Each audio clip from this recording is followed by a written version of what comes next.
As Naruto fans, we've seen how close the bond between Itachi and Shisui was, and we know that for a time, the latter was revered as being the strongest member of the clan right before the Uchiha massacre took place. However, for as big of an impact that Shisui had on Itachi, we have official confirmation on how even years after his death, Itachi was still measuring himself against his long-dead best friend, and most importantly, Itachi found himself admitting that had his best friend been alive, things would have turned out differently as far as their relationship, with Shisui not agreeing with the choices Itachi made. Join me in today's newest edition of After Naruto Shippuden over here on Naruto Explained, where we take a look at the time where it is revealed that Itachi admitted that Shisui, had he been alive, would have been ashamed of him. For those of you guys who are new, After Naruto Shippuden is a series here on the channel where we take a look at scenes and stories that occurred during the point in time that many Naruto fans call the blank period, which is set between Naruto chapters 699 and chapter 700. Many of these stories were either partially animated with changes made to them. The information from today's video will be coming to us via the Naruto epilogue story,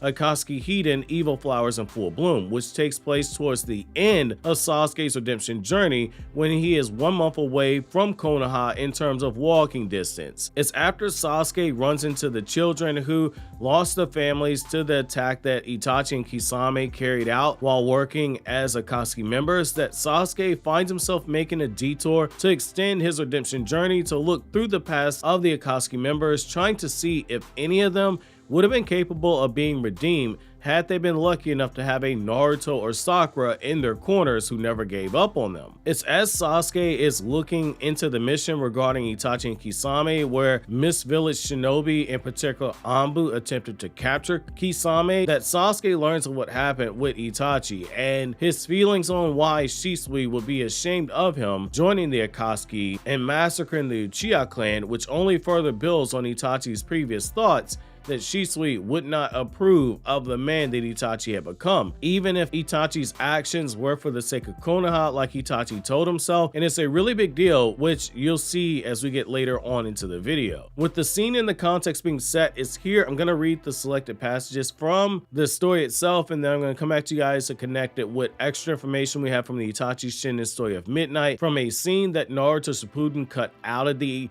anime retelling of the Uchiha massacre, because this scene that we're looking at now happens right after Itachi calls himself a family killing traitor, which is important context. So it's here, I'm going to begin quoting and then come back to you guys my thoughts. Feeling informed of one's existence, of others, and importance to others, the sweetness of happiness and bitterness of misfortune for nurtured people, the fragrance of life, it's incredible, the connection of a piece to the other world, sight, sound, touch, smell, taste, the 5 senses of a person told them that they lived in this world. It was something Itachi had to remind himself of every day. In one case, a rare visual power, the Sharingan, carried by the Uchiha clan, it caused them to be born more deeply connected to this world than others because of their advanced perception. However, these strong ties, they were not eternal. In the back of Itachi's mind, the image of another man, it was suddenly revived. It was the man who Itachi had longed for so many years as an older brother, from the same Uchiha clan as him, Shisui Uchiha, someone who walked a drastically different road than Itachi. At that point in time, he had fought desperately to stop the Uchiha clan's coup d'etat, and he fell nobly, foiled by Danzo. So much could have been different had Shisui succeeded. My dear friend, I can only ask this of you, the village, the Uchiha clan. Please protect them all, Itachi. Hoping for Konoha and hoping for the Uchiha, Shisui had leapt into the shadows. He had fallen nobly. He had done so to awaken Itachi's Mangekyo Sharingan. His life, it was the way of a shinobi's path, loyalty to one's clan, loyalty to one's village. And Itachi thought just like him. He was carrying sin with so much dishonor, the same way that he wore the Akatsuki garments, blood spilling on the clouds just as Itachi had spilled blood, dishonored as a rogue ninja, dishonored as a clan killer. Yet Itachi, he wasn't built into the very robes that he was wearing. End quote. So what you should be seeing here is obviously some of the struggle that Itachi does have with wearing the Akatsuki cloaks. Now, the other reason why this should hit home a little harder for you is that Itachi's first thoughts after thinking about the Uchiha massacre earlier and feeling the shame later on that comes from wearing the cloaks of the Akatsuki, the person he thinks of is Shisui. someone who Itachi wished was a older brother. Older brothers tend to correct the mistakes that younger brothers make. Shisui had given his Mangekyo to Itachi for the purpose of protecting the village, and he had purposely traumatized Itachi to the point where he'd awaken his own Mangekyo Sharingan for the reason, to protect Konoha. Yet, in the Itachi Shinden story of Midnight, we learned that the moment Itachi had agreed to take on the Uchiha Massacre mission, that Itachi then went out to a cliff where Shisui had died, and he struggled internally with what to do.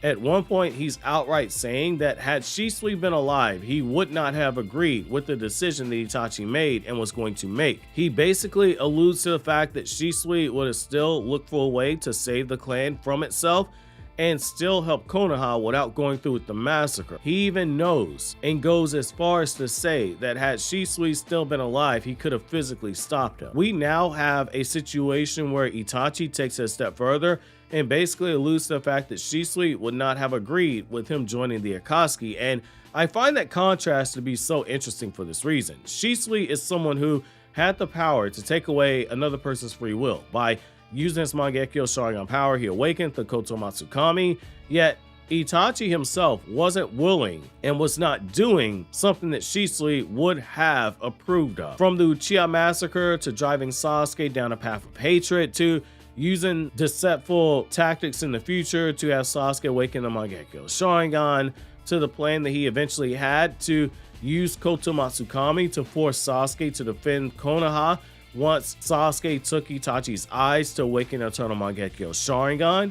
Itachi was trying to basically play God when you think about it from that perspective. By this point in time, Itachi had parts of his plan already worked out, but not all the details on how to get to the full end game, which is Sasuke having the Eternal Mangekyo Sharingan, basically Itachi's eyes, and have Shisui's Kotomatsukami cast on Sasuke to make him an asset for Konoha. Yet deep down in his heart, he knew that his friend, his brother, his best friend, Shisui, would not have agreed with what it was he was doing, and that he would have stopped him more than once. Shame is such an interesting thing when you sit down and you think about it, especially given where Itachi was at this point in his life. Deep in his heart, he knows that he had walked the line and he had crossed over it a few times, yet he can't go back. The only thing he can do is walk forward and commit to his plan.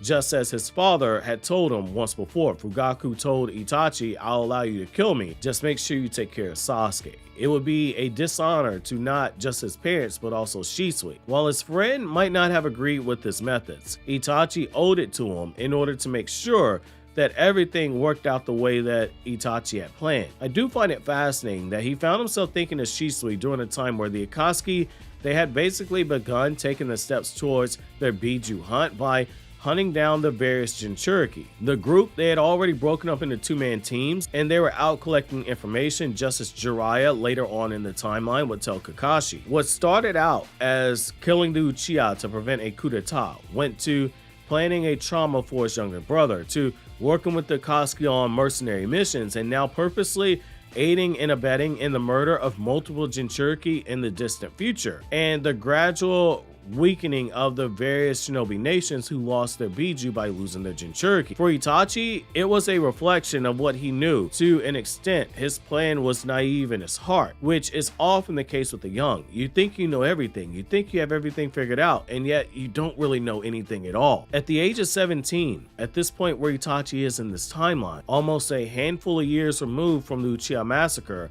he is wiser and he is in reflection mode during this time.